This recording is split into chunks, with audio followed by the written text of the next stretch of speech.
Hello and welcome. My name is Matt Giordano. I'm the founder of Chromatic Yoga.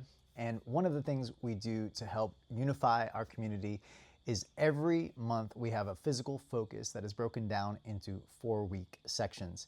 This way, all students of Chromatic Yoga and all teachers are aligned together to share these physical practices of asana. So for the month of October 2025, we are focusing on the forearm and elbow, this area of the body. So the forearm has two actions. One is called pronation, the other one's called supination. So you can think of holding the soup for supination and pouring the soup for pronation out. So when you pour the soup, you got pronation. When you hold the soup, you got supination.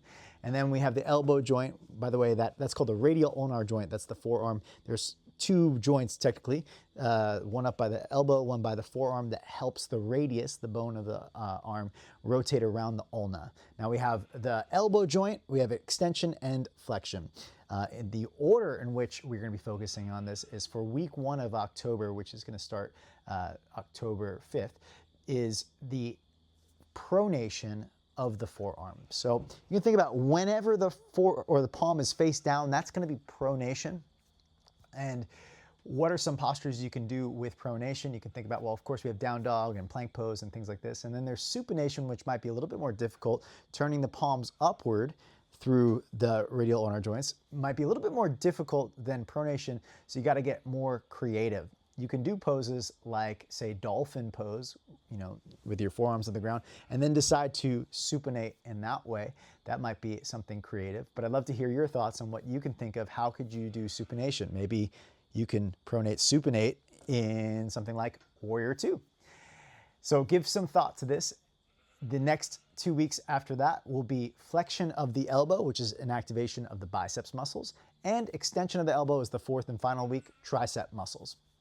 So we have the pronators, the supinators are the muscles that control week 1, week 2.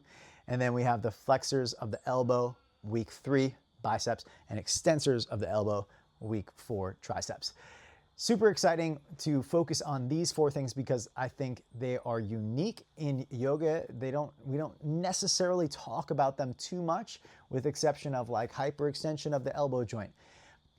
If hyperextension of the elbow is something you're concerned about, and that's not something that we harp on in Chromatic Yoga necessarily, because the data doesn't say that hyperextension of the elbow is necessarily a bad thing, it's just different. However, if that is a concern, or that might be the cause of your pain, who knows, then why not? And for everybody, focus on strengthening the bicep muscles, which would stop you from hyperextending the elbow, or let's say compressing the elbow in extension, which may be a more accurate way of saying that there's a problem here. Is hyperextension is one thing, but that's just like kind of the way your bone structure is. But from compressing the joint by putting too much pressure while it's straight, that might be something to think about. So activating the biceps within a straight armed position might be something really cool for you to think about and to try to do in your pose. So Chromatic Yoga teachers, you're going to be teaching these 4, and you'll see Simon's tips on the website, chromaticyoga.com, and so he'll provide you with some suggestions. And follow along our Instagram, Chromatic Yoga, and see what other teachers are doing to try to support our community in learning about these actions in the body and how we can apply it to the asana practice. Looking forward to seeing what everybody comes up with. Talk to you all soon.